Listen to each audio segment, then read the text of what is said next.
Alright guys, welcome back to Formula 1 news. George Russell has revealed that he is not happy merely matching Lewis Hamilton in race pace and qualifying performance next season and wants to take his teammate down as he did during the 2022 season. Does Russell have the ability with respect to Hamilton to actually pull this off? And is it in the best interest of Mercedes to allow this to occur, especially if they have a car potentially able to compete with Verstappen for the World Championship? Very much enjoyed your thoughts in the comments below. Hit the like button if you enjoy. Subscribe if you're new as always, I would greatly appreciate it. The most surprising thing about this video, by the way, is Hamilton successfully getting it right. The Mercedes AMG Petronas, whatever, Formula 1 team. I don't know how many takes it took him to get that, but fair play, I suppose. First of all, here from Christian Horner on Sergio Perez, who has been told, apparently, Sergio Perez, that the seat is basically his to lose. Now, you can argue whether this is Red Bull talk for the seat's already gone and it's just a matter of time, but this is what Christian Horner has to say. So they're obviously in a bit of a luxurious position. It's interesting with Red Bull, like, they're still a ruthless team. I'm personally quite surprised, actually I would say very surprised, that Sergio Perez has actually made it to 2024. I guess the RB19 was so good that it didn't really matter so much for Red Bull. I'm not sure that's going to be the case going forward, although I thought it would be last year. I thought we'd be having a situation where Red Bull wouldn't be happy if Perez was miles behind in last year's car, but as it turned out, the car was so good that it didn't really matter, and Verstappen was able to win both championships completely on his own. And I suppose if there's no reason to break the contract and make the relevant payouts financially that are required, they will decide not to do so. But Horner says, we're in a luxurious position, in no rush to sort out our next driver alongside Max going forward, lots of options, and I think it is Checo's seat to lose. He is the one that we're backing, he is our 2024 driver, and if he does a great job next year, there's no reason why we wouldn't extend him into 2025, but it will be purely based on what he achieves over what will be a large part of the season, going on to say that when Max is your teammate, it's just tough. It's just how it is. You've got to have a certain resolve and character to be prepared to go up against Max, but as the field converges, it's inevitable that you want your two cars as close together as you can achieve. With Checo, his race pace and his racing has been very strong, apparently, on many occasions. Not sure I fully buy this, but okay, sure, you can justify it in certain ways. Some races been good, some races been bad. Some races been terrible, some races been okay, is what I would say. But yeah, look, it's his performance in qualifying that is probably an area that he needs to focus on over the winter, but he's acutely aware that he's got to up his qualifying average so that he's not having to come from so far back, and he talks about some of the reasons why, but mentions a few of his good races. Things started to unfold from there, but that is an area he's going to have to focus hard on because he knows it's an element that is crucial for him for next year. So it's quite clear that conversations have been had saying, look, Checo, you've got to be much better next year than this year, especially in qualifying, if you want to do anything. Because, theoretically, they can't necessarily afford to have Max P1 or P2 and then, him being sandwiched by the Ferraris or him being sandwiched by the Mercedes or by the McLaren.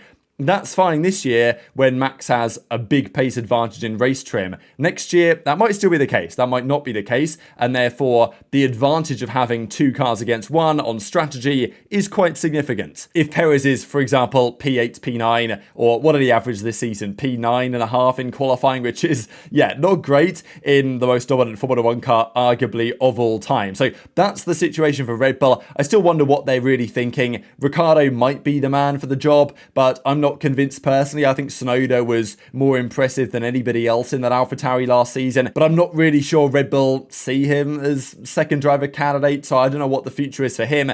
I think there's a chance that they actually try and get Norris at some point over the next couple of years, which I wouldn't rule out at all, and maybe Perez and Ricciardo would even step back in, step into retirement if that was to be the case. Given the fact that Liam Lawson would probably come through into AlphaTauri at some point as well. Quickly on Mick Schumacher, Alpine have been pretty high on him, and I do wonder what they think about him as a potential Formula 1 candidate in the future. I don't think Schumacher would go back to Alpine though, because right now they've got Gasly Ocon. Not sure if they want to really make a change over there, but he is going to be driving for Alpine in WEC next season in the Endurance Championship, so that's probably why they're saying what they're saying. And also they are looking apparently 2 years into the future for their development.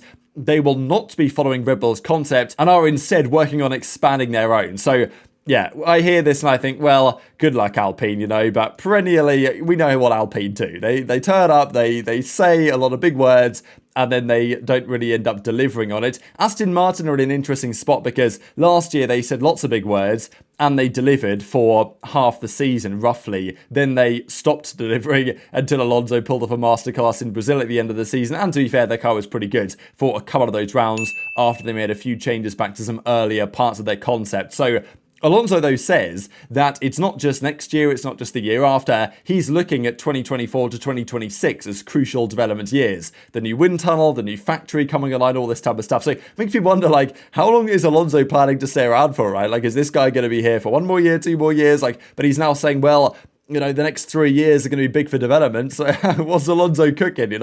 I don't really know what his plan is, but hopefully he stays for as long as possible because very entertaining driver to watch. But let's talk about Mercedes and their potential title challenge for Red Bull next season. This is the current community opinion, it seems, on the most likely team to challenge Red Bull: Mercedes, Ferrari, McLaren, Aston Martin. I voted Mercedes. I've talked about my reasons why over the last couple of days. I've said that while I think McLaren might be more likely to field a championship winning car, I think the Mercedes and Hamilton are probably better positioned to actually pull off a successful challenge than, let's say, Norris might be. But it's still very interesting to see the community split on this one. Mercedes, Ferrari, McLaren, the votes relatively evenly split across those, but Aston Martin, of course, lagging somewhat behind. But Mercedes, the challenge they could put to Red Bull will probably depend somewhat on the situation between their drivers. And I think it's somewhat inevitable that as Russell gets more and more experience in the Mercedes, and Hamilton, while he's still a better driver, you would expect that year on year Hamilton will have something of a, slight drop off, 38, 39.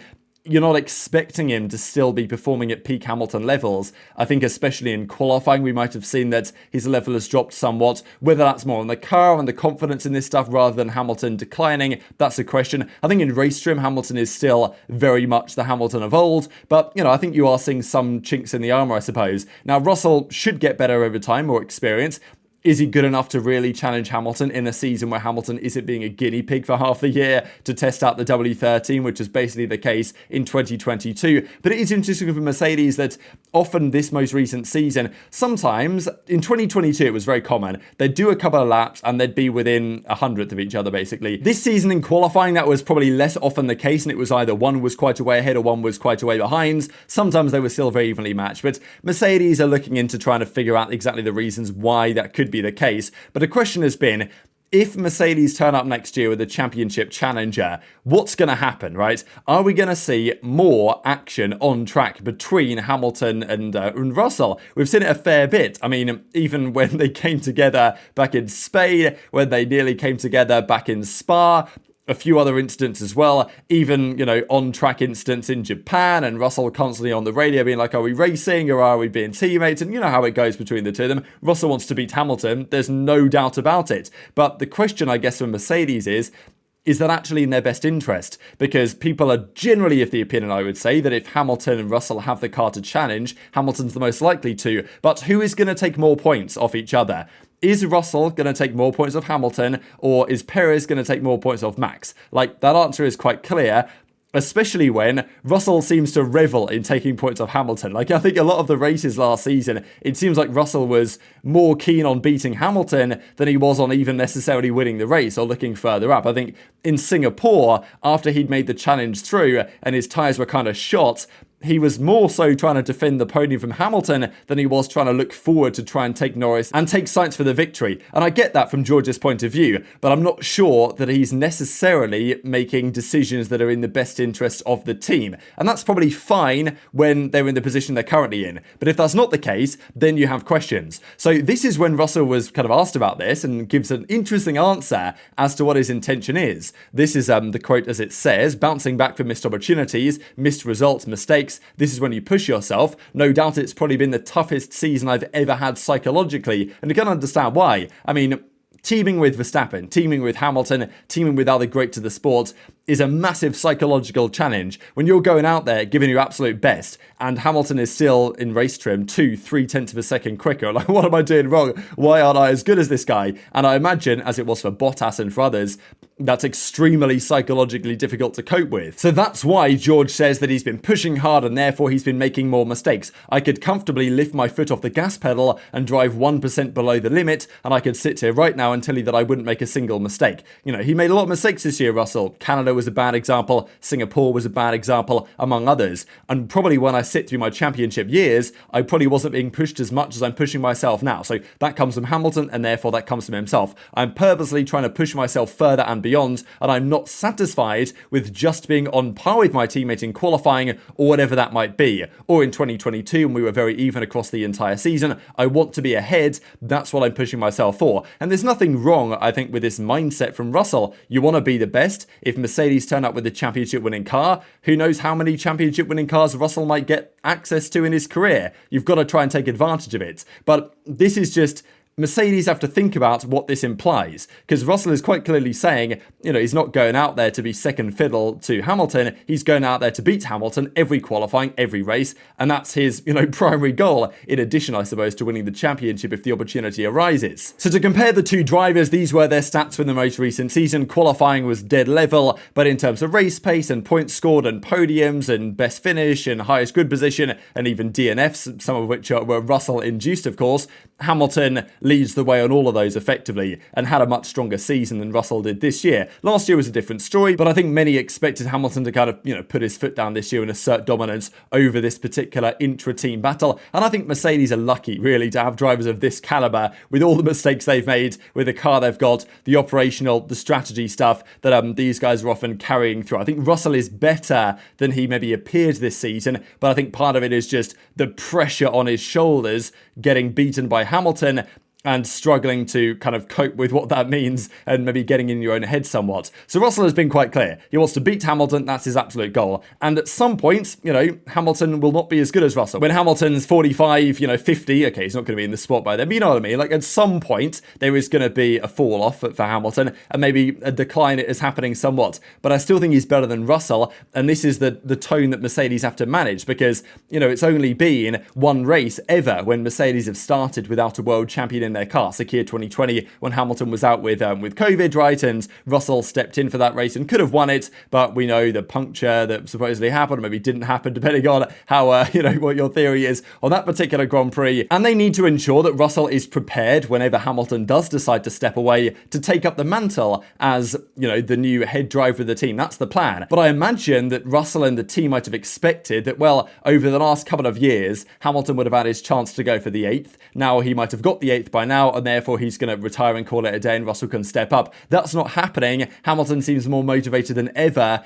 doesn't seem to want to step away anytime soon. So that's a tricky one for Russell to cope with, but it's also a tricky one for the team, because, you know, I'm sure that it was the team's expectations and Russell's expectation that by year 3, year 4, alongside, you know, in Mercedes, he would be the de facto number 1 or whatever. That's clearly not the case right now. And I think Mercedes have some decisions to make, because the wording out of Mercedes lately has generally been towards trying to get Hamilton the 8th title. Toto Wolff said a couple of months ago that, Mercedes owe Hamilton the 8th championship. That's their intention to achieve that. Even very recently, comments from James Allison, which said that, you know, basically Hamilton's the most successful person who's ever sat behind the wheel of a racing car, and then Russell is a very, very promising younger man. So basically, you know, there seems to be at Mercedes, understandably, I think, a discrepancy there between if they're going to make decisions on the car, if they're going to make decisions on setup or whatever, they're going to lean Hamilton's way for now. I think maybe naturally, I think he's still the stronger driver of the pairing.